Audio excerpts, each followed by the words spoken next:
하나님의 말씀 빌립보서 1장 9에서 11절입니다. 다 같이 한 목소리로 읽겠습니다. 시작. 내가 기도하노라 너희 사랑을 지식과 모든 총명으로 점점 더 풍성하게 하사 너희로 지극히 선한 것을 분별하며 또 진실하여 허물 없이 그리스도의 날까지 이르고 예수 그리스도로 말미암아 의의 열매가 가득하여 하나님의 영광과 찬송이 되기를 원하노라. 아멘. 사랑하는 주님, 오늘도 주의 말씀 앞에 서게 하시니 감사합니다. 주님의 은혜 주시고 주님의 마음 부어주시며 하나님의 놀라운 사랑 가운데에서 우리가 변화되게 하여 주옵소서. 우리가 주님의 임재를, 주의 음성을 사모합니다. 성령이 운행하여 주시고 말씀을 전하는 종을 붙들어 주옵소서. 주님을 찬양합니다. 예수님의 이름으로 기도합니다. 아멘. 빌립보서 1장 9에서 11절은 빌립보 성도들을 위한 사도의 기도입니다. 이 기도를 통해서 우리는 믿는 이들을 향한 하나님의 마음과 또 우리가 가야 할 길에 대해서 알 수 있습니다. 지난 시간에는 9절 말씀을 살펴보면서 믿는 이가 추구해야 할 것은 아가페 사랑의 성장이고 그것은 그리스도 예수를 아는 그 지식을 배움으로써 믿음의 눈이 열리는 과정을 통해서 활성화된다는 것을 함께 나누었습니다. 오늘은 사도의 기도의 두 번째 부분을 다루려고 합니다. 첫 번째, 진실하여 허물 없이 그리스도의 날까지 이르고. 10절을 다시 한번 읽어볼까요? 빌립보서 1장 10절 시작. 너희로 지극히 선한 것을 분별하며 또 진실하여 허물 없이 그리스도의 날까지 이르고. 아멘. 성경은 이 세상은 옛 세상이고 곧 끝나게 될 것이라고 선포합니다. 세례 요한과 예수 그리스도께서는 하나님의 나라가, 하나님의 왕국이 가까이 왔다라고 선포하셨습니다. 이것은 옛 세상, 즉 마귀의 왕국이 끝날 때가 왔다는 의미입니다. 본래 아담과 하와는 하나님의 형상으로서 이 땅을 다스리는 왕과 같은 존재로 창조되었죠. 그러나 태초의 인간이 뱀의 말을 듣고 하나님께 불순종한 후에 이 세상의 왕은 마귀가 되었습니다. 그래서 우리 주님은 마귀를 가리켜 이 세상 임금이라고 부르신 거죠.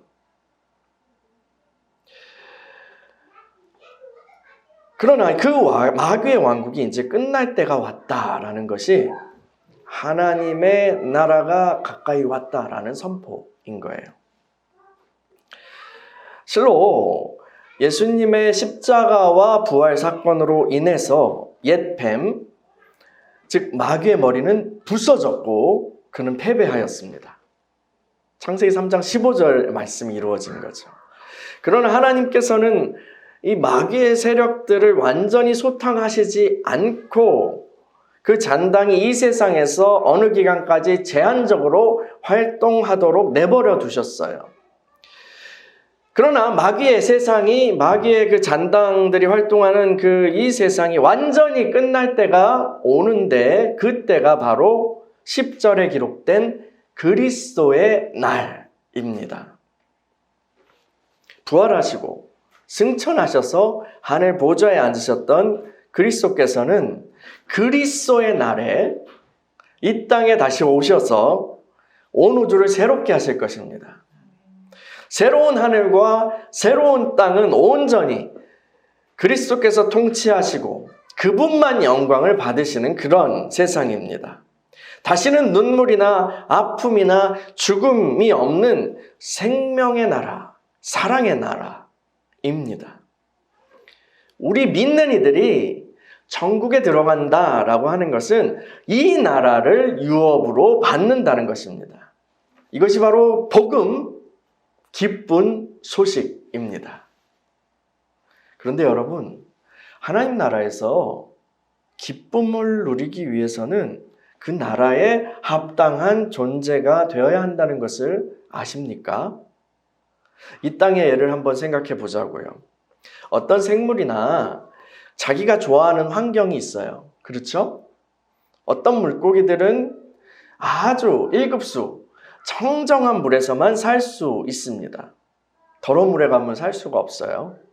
근데 어떤 벌레들은 아주 지저분하고 썩은 내가 나는 곳에 살기를 좋아합니다. 거기에 막 모이죠. 사람의 경우도 그래요. 어떤 사람들은 선하고 밝은 분위기의 환경과 또 사람들을 좋아합니다. 그런데 어떤 사람들은 음침한 곳에 숨어 있기를 좋아합니다.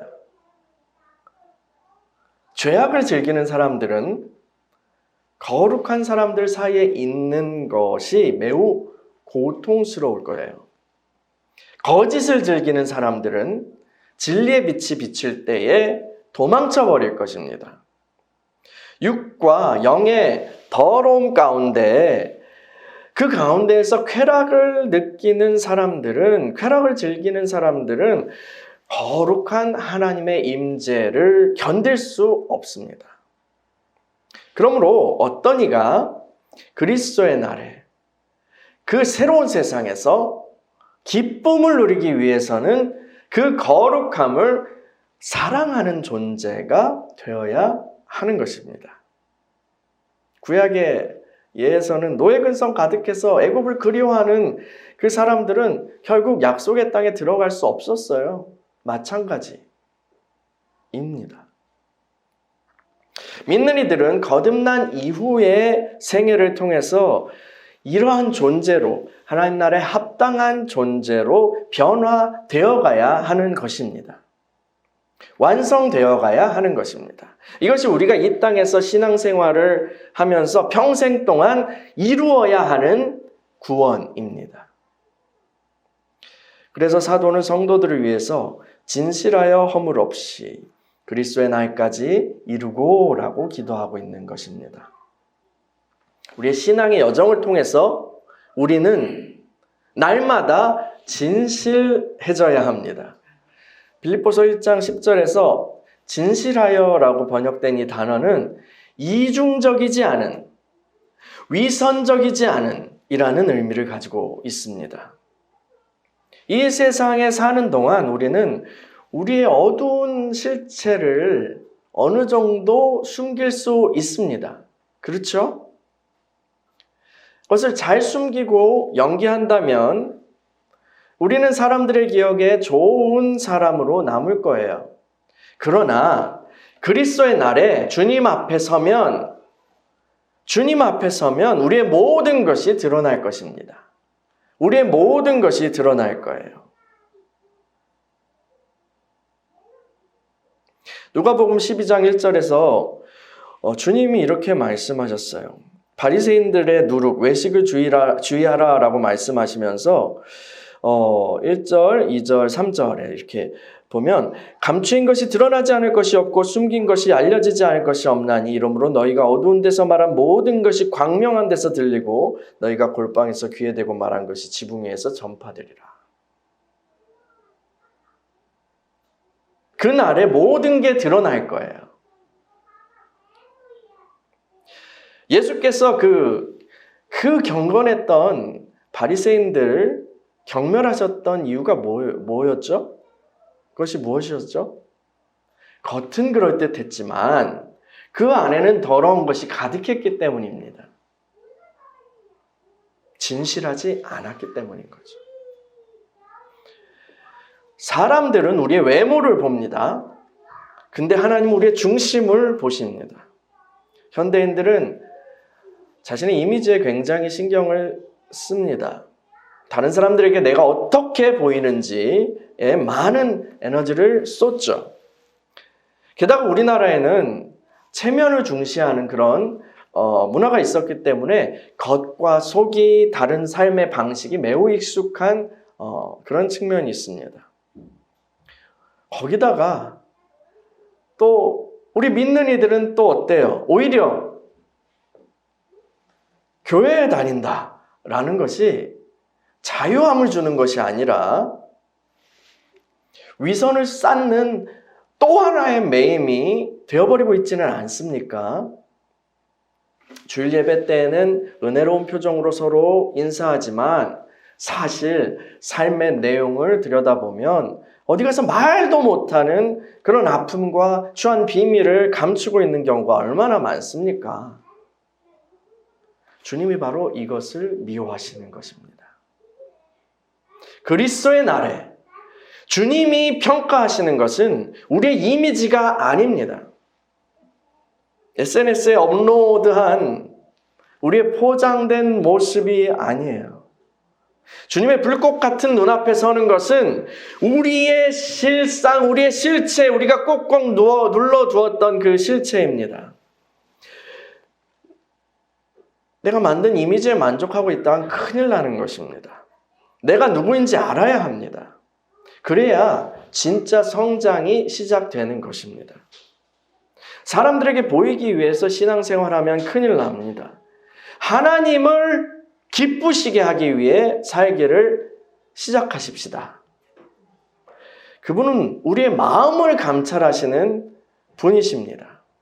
그 마음을 감찰하신 하나님을 기쁘시게 하면서 살아간다면 겉모습뿐만이 아니라 우리의 완전 그 실상, 내면 그 모든 것을 정결해야 하나님 기쁘시게 하는 대로 만들어야겠다는 그런 쪽으로 가게 되는 거예요.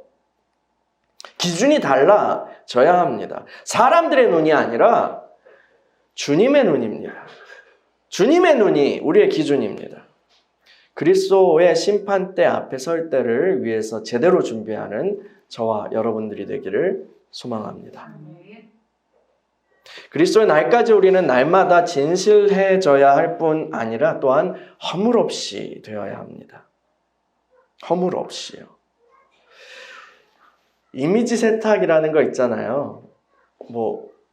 정치인, 연예인 이미지에 뭔가 이렇게 손상을 입었다가 좀 쉬었다가 다시 나와서 예능 프로에서 자기 고백적 방송을 하고 하면서 이제 이미지 세탁하는 그런 그래서 다시 활동하고 그런 것들 많잖아요. 근데 이 허물 없이 되어야 한다는 것은 이미지만 세탁하는 것이 아니고 진짜 우리 자신을 깨끗이 하는 것입니다. 진짜 우리 자신을 깨끗이 씻어야 합니다. 여러분, 무엇으로 우리를 깨끗게 할 수 있습니까?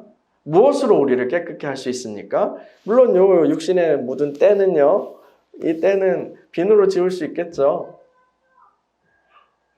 그러나 우리의 존재를, 우리의 영혼을 무엇으로 우리를 깨끗게 할 수 있습니까?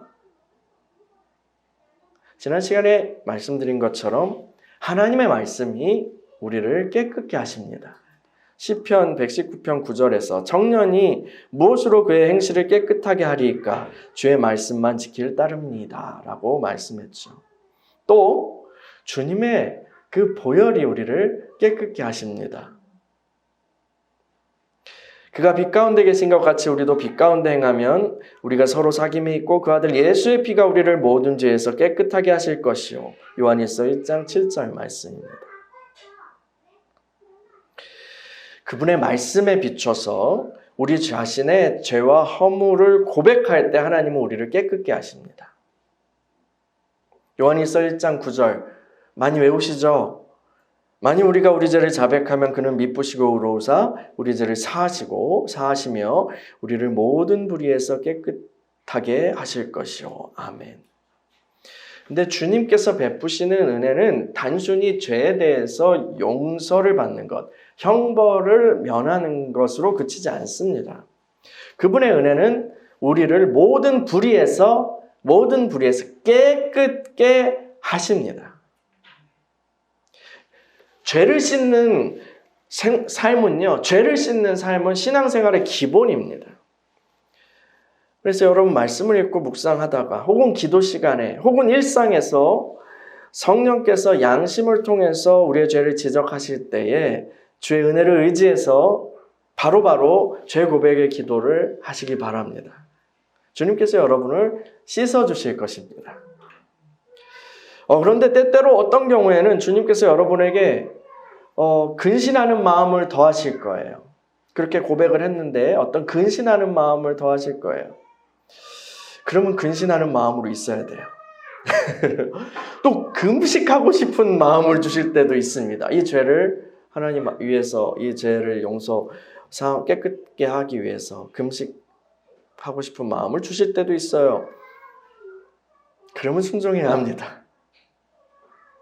회개 예물을 드려야겠다는 생각이 들 수도 있습니다. 그러면 그렇게 해야 합니다. 가톨릭 같은 경우에는 이것이 아주 시스템으로 되어 있어요. 그렇죠?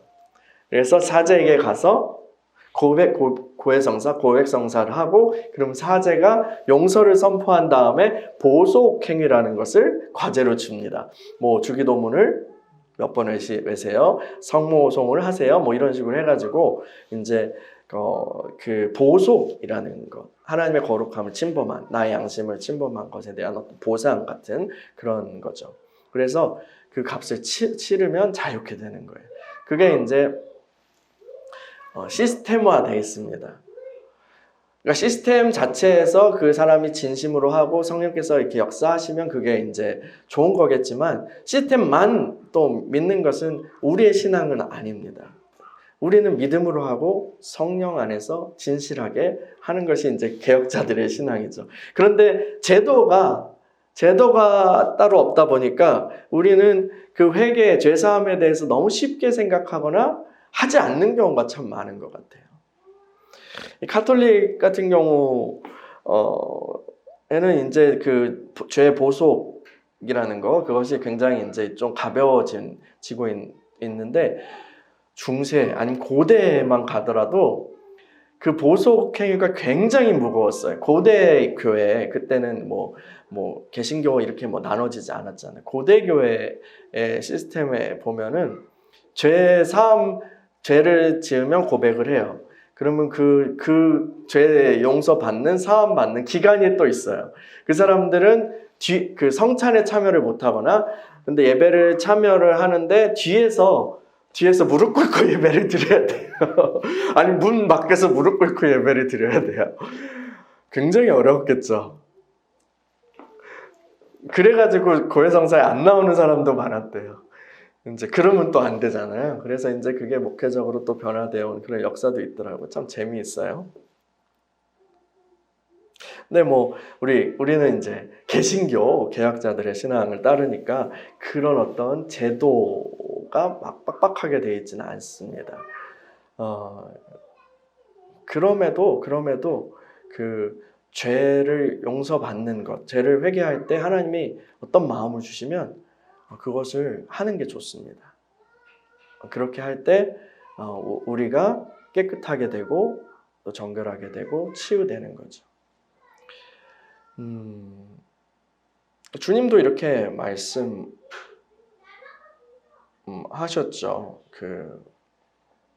만약 우리가 어떤 사람들에게 해를 입혔다면요, 우리의 죄가 어떤 사람들에게 해를 입힌 거라면 그것에 대해서 그 대상에게 사과하거나 보상하기를 원하실 수 있습니다. 가서 용서를 구해야 되는 거예요. 우리 옛날에 나온 그 전도연 씨 나왔던, 송강호 전도연 씨 나왔던 밀양이라는 영화에서 그 이야기가 되게 회자됐었잖아요. 전도연 씨가 이제 아이를 잃고 상처를 받고 힘들어 하다가 신앙으로 그 용서해야겠다, 그 범인을 용서해야겠다는 마음을 결심하게 됐어요. 그런데 감옥에 가서 당신을 용서하려고 합니다라고 하는데, 그 말을 하려고 하기도 전에 그 범인이 저는 주님께 용서받았습니다 하면서 막 웃으면서 당신도 주님을 믿어보세요 이런 식으로 나오는 거예요. 그러니까 전도연 완전히 막 화가 나, 내가 용서 안 했는데 하나님이 어떻게 용서하냐고 하면서, 그것이 이제 어떤 그 기독교적인 현상의 비판적인 그런 영화, 혹은 우리를 돌아보는 그런 영화가 됐었죠. 그런데 사실은 그렇지 않아요. 용서라는 게요, 성경을 읽어보면, 또 구약을 보면 그렇지만 신약에서도 주님은 우리가 맨날 그렇게 고백하잖아요. 우리가 우리에게 죄진 자를 사하여 준 것 같이 우리의 죄를 사하여 주시고, 이렇게 고백하잖아요. 그래서 이 용서라는 것이 굉장히 중요해요. 아무튼 어떤 사람이 해를 나에게 입혔다면 그것에 대해서 사과하거나 하는 것이 맞아요. 그런데 그것이 어려울 때가 있잖아요. 만나기 어렵거나 만날 수 없게 완전히 의절됐거나 거리상의 문제가 있거나 아니면 지금은 아직 그 사람이 만나주지 않거나 하는 그런 부분들이 있어요. 근데 주님이 길을 열어주시면 찾아가서 용서를 구하는 것이 맞습니다. 그것이 우리의 죄를 용서받는 거예요. 우리가 사람들을 아프게 했다면 하나님께서는 예배를 드리러 오는 것을 멈추고 먼저 그들과 화해한 뒤에 나에게 나오라라고 말씀하셨어요. 주님께서. 마태복음 요즘 보셨죠? 또한 우리는요, 우리에게 죄 지은 사람들을 마음으로 용서해야 돼요. 그렇게 하지 않고 원한을 계속 품고 있는 것을 주님은 용납하지 않으십니다. 마태복음 18장 35절에는 너희가 각각 마음으로부터 형제를 용서하지 아니하면 나의 하늘 아버지께서도 너희에게 이와 같이 하시리라. 이와 같이는 옥에 가둔다는 얘기예요.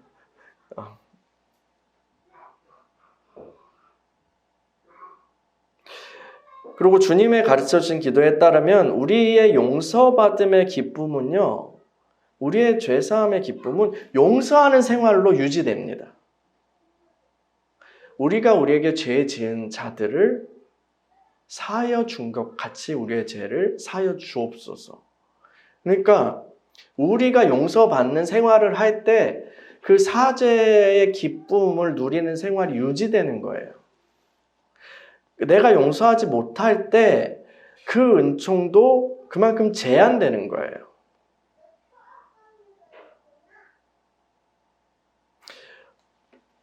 날마다 죄를 씻는 생활이 이런 겁니다. 쉬운 줄 알았는데 쉽지 않을 것 같네요. 근데 그리스도인의 생활이 이런 거예요. 날마다 우리 자신을 깨끗이 씻으면서 점없고 흠없는 그리스도의 신부로 단장되어 가는 것이 우리들의 부르심입니다. 계시록 22장 14절은 이렇게 말씀하고 있어요. 자기 두루마기를 빠는 자들은 복이 있으니 이는 그들이 생명나무에 나아가며 문들을 통하여 성에 들어갈 권세를 받으려 함이로다. 아멘. 두루마기를 빤다는 것이 우리 죄를 깨끗게 한다는 그런 거예요. 근데 이런 사람들은 복이 있는데 그들은 생명나무로 나아간대요.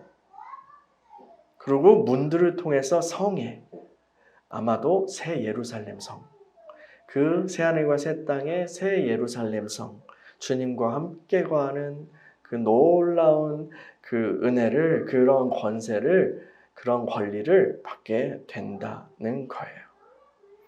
죄 씻는 생활 해볼만 하겠지 않겠습니까? 진실하여서 허물 없이 그리스도의 날까지 이르러 천국의 유업을 기쁨으로 누리는 저와 여러분들이 되기를 축원합니다. 아멘. 또 두 번째, 지극히 선한 것을 분별하며.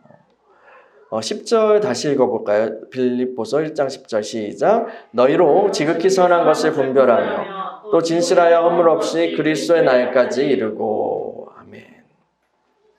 그리스도의 날까지 우리의 존재가 완성되기 위해 믿는 이가 구비해야 할 덕목이 있습니다. 그것은 지극히 선한 것을 분별하는 능력입니다. 지극히 선한 것을 분별하는 능력이요. 가장 귀한 것이 무엇인지 알게 되는 거예요. 어떤 이의 눈앞에요, 좋은 게 있어도요, 그 가치를 알지 못하면 그에게 유익이 되지 못합니다. 예를 들어서요, 요즘은 3D 프린터 이런 게 발달해서 수석 이런 게 재미없어졌대요. 근데 이제 수석이라는 것도 굉장한 어떤 이제 그 세계잖아요. 수석 아세요? 수석 아시죠? 이렇게 돌 특이한 모양의 돌로 이렇게 만들어가지고 화분에 만들어서 세계를 꾸미는, 그 작은 세계를 꾸미는 그런 취미인데 그것도 굉장히 방대하고 거기에 돈도 많이 들어가고 하더라고요. 근데 이 수석의 세계를 아는 사람한테는 어떤 예쁜 돌이 보물이에요. 이거 보물이에요. 그런데 수석의 세계를 모르는 제 앞에서 뭐예요? 그냥 이거 돌멩이에요. 뭐야 이거 돌멩이잖아. 좀 예쁘게 생겼네. 또 땅을 볼 줄 아는 사람들은요, 어떤 땅이 돈이 되는지 압니다. 그렇죠? 돈이 되는 땅이 무엇인지, 돈이 되는 부동산이 무엇인지 알아요. 그 눈이 열린 거죠, 그 세계가. 또 재정에 대한 그런 눈이 열리면, 장사에 대한 눈이 열리면 무엇이 돈이 되고 무엇이 돈이 안 되는지 분별할 수 있습니다. 이제 장사 조금 해보셔서 그런 눈이 열리기 시작하셨죠? 보시면은 이게 되겠다 안 되겠다 좀 감각이 생기시지 않았어요? 분별이 되시잖아요. 근데 모르는 사람은 몰라요. 모르는 사람은 아무것도 모릅니다. 우리가 복음을 전했잖아요. 그렇죠? 지난주, 지지난주 이렇게 복음을 전했는데, 복음을 전할 때요, 받아들이는 사람들이 있었지만 많은 사람들이 거부했어요. 그렇죠? 예의 바르게 거부하기도 하고, 어떤 사람은 좀 밀치면서 거부하기도 했을 거예요. 우리의 기분은 좀 차이 났겠지만, 어쨌거나 그 거부한 모든 분들은 이 복음의 가치를 모르고 있는 사람들인 것입니다. 그것을 알아볼 눈이 열리지 않은 거예요. 이 세상 신이 눈을 가리우고 있기 때문입니다. 그분들을 기쁘게 하기 위해서는 기쁜 소식, 복음을 전하는 것보다 신사임당, 자영리보다 신사임당을 딱 펴서 꽁돈이라고 주는 것이 더 좋은 선택일 것입니다. 그렇지 않아요? 5만 원이 그분들에겐 더 기쁜 소식인 거예요. 저는 10대 후반에서 20대 초반까지 질병을 앓았었어요. 그때 저의 체력은 아주 제한적이었습니다. 그래서 약간만 활동을 하면 두통이 오고 전신 피로가 와가지고 쉬어야 했어요. 누워서 그냥 자야 됐어요. 체력의 최대치가 다른 또래들의 절반도 안 되었던 것입니다. 그렇다 보니까 어쩔 수 없이 저는 저의 생활 영역에서 우선순위를 정해야 했어요. 이 조금 남아있는 에너지로 가장 중요한 혹은 가장 필요한 일들을 선택하고 골라내고 거기에 집중해야 했습니다. 10대 후반, 20대 초반 하고 싶은 일 얼마나 많아요. 꿈과 희망의 그런 그런 나이인데. 그런데 우선순위에서 이렇게 밀린 것들은 포기해야 했어요. 할 수도 없었고요. 근데 그런 생활 패턴이, 그 사고 패턴이 제 삶의 어떤 틀을 형성했습니다. 제 안에 가장 중요하고 가장 가치 있는 일을 찾고 추구하는 그런 마음, 그런 시스템이 자리 잡은 거예요. 그래서 그 마음은 계속해서 가장 좋은 것을 찾고 또 찾아갔어요. 그리고 마침내 저는 가장 좋은 것을 발견하였습니다. 바로 우리 주 예수 그리스도 그분입니다. 주님께서는 천국은 마치 밭에 감추인 보화와 같으니 사람이 이를 발견한 후 숨겨두고 기뻐하며 돌아가서 자기의 소유를 다 팔아 그 밭을 사느니라 라고 말씀하셨습니다. 예수 그리스도, 그 그리스도라는 보배, 그 보배의 가치를 발견한 후에 저의 일생의 과제는 그 그리스도를 더 아는 것이 되었습니다. 저에게 있어서 목회 사역은 두 번째 부르심이고 첫 번째 부르심은 그리스도를 더 아는 것입니다. 여러분의 인생에서 가장 좋은 것은 무엇입니까? 가장 좋은 것이요. 예수 그리스도라는 답을 강요하고 싶지는 않아요. 대신 제가 드리고 싶은 말씀은 이것입니다. 정직하게 나 자신을 들여다보고 내가 지금 어떤 것을 가장 가치 있게 여기고 사는지 한번 찾아보시면 좋을 것 같아요.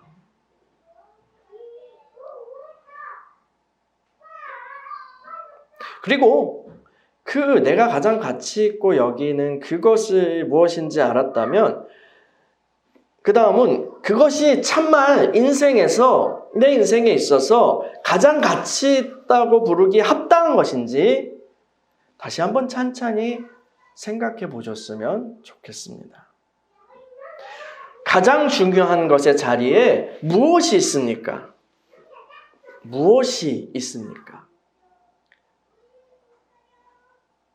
대답하기 전에 그냥 교회에서 은혜롭게 하는 말 말고 그것을 진짜로 살펴보기 위해서는 나의 일상의 선택들을 살펴볼 필요가 있어요.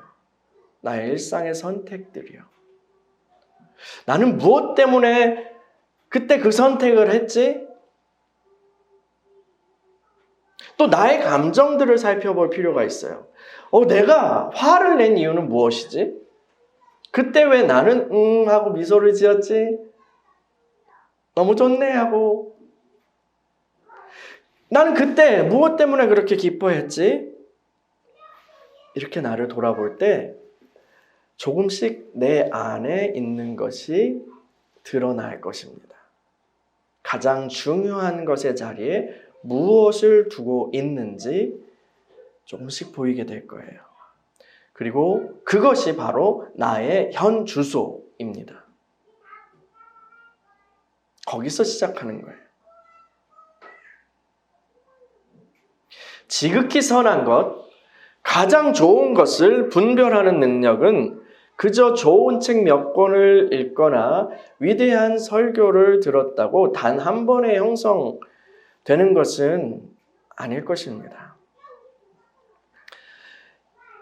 이 분별력은 내 안에 있는 구도의 갈망, 내 안에 있는 그 구도의 갈망을 따라서 길을 찾아서 계속해서 포기하지 않고 나아갈 때, 그럴 때 주님의 빛이 비치고 우리를 가르쳐 주시고 그럴 때 우리의 눈이 열릴 때 생기는 거예요. 그런 분별력. 가장 좋은 것이 무엇인지 깨닫게 되는 거예요. 빌립보서를 계속 읽어 나갈 때 우리가 발견하게 되겠지만 바울은 지극히 선한 것을 분별하고 그것에 모든 것을 바친 사람입니다. 사도는 그리스도를 아는 지식 외의 모든 것을 해로 여기노라 라고 얘기했어요. 또 그는 예수를 얻기 위해 예수라는 보물을 얻기 위해서 그거보다 덜 중요한, 덜 좋은 모든 것은 버리고 배설물로 여겼다라고 말합니다. 엄청난 고백 아닙니까? 이 정도 돼야 사도인가 봐요. 그렇죠? 우리는 우리가 중요하다고 여기는 것을 따라서 선택하면서 살아갑니다. 그 선택들이 우리 존재를, 우리의 삶을 형성하죠. 그래서 그 사람이 어떤 사람인가를 알아보기 위해서는 그 사람이 지금까지 과거에 어떤 선택들을 했나를 보면 돼요. 나를 알기 위해서는 내가 어떤 선택들을 하면서 살아왔나를 보면 돼요. 그게 나예요. 그 선택들이 우리를 형성합니다. 그 선택들은 우리가 중요하다고 여기는 그것이 무엇인가에 따라서 나오는 거고요. 그래서 지극히 선한 것을 분별하는 것은 매우 중요합니다. 우리의 눈이 열려서 가장 좋은 것이 무엇인지 알게 될 때 우리의 삶은 그 기준을 따라서 정렬되고 형성되기 시작될 것이니까요. 그리스도의 날까지 진실하고 허물 없는 존재가 되어가려면 먼저 우리가 가장 중요하게 여기는 것의 위치에 지극히 선한, 진짜로 지극히 선한 것이 자리를 잡아야 하는 것입니다. 하나님께서 우리에게 이러한 은혜를 주시길 간구합니다. 이런 눈을 열어주시길 간구합니다. 오늘은 빌립보서 1장 10절의 말씀을 함께 묵상해 보았습니다. 사도는 빌립보의 성도들이 그리스도의 날까지 진실하고 허물 없는 존재로 성장해 가기를 기도합니다. 우리가 하나님의 나라에 들어가서 기쁨을 누리기 위해서는 그 나라에 합당한 존재가 되어야 합니다. 이 존재로의 변화는 이미지 메이킹이 아니라 실제적인 실체의 변화죠. 위선을 고집하는 이들은 가면을 벗기를 거부하는 사람들은 결코 성장의 길로 나아갈 수 없습니다. 하나님의 나라는 또한 거룩한 주님의 임재의 나라입니다. 그 나라에 합당한 존재가 되기 위해서 우리는 일평생 우리를 주님의 말씀과 보혈의 은혜로 씻어야 합니다. 두루마기를 빠는 자들에게는 복이 있을 것입니다. 이런 존재의 변화로 나아가기 위해 우리는 지극히 선한 것을 분별하는 능력을 얻어야 합니다. 내가 가장 귀하게 여기는 그것의 자리에 헛되고 썩어질 것이 놓여 있다면 우리의 삶은 썩어질 것으로 형성될 것입니다.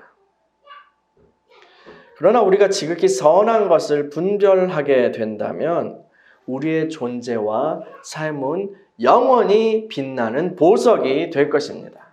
할렐루야. 오늘 말씀을 붙들고 함께 기도했으면 좋겠습니다.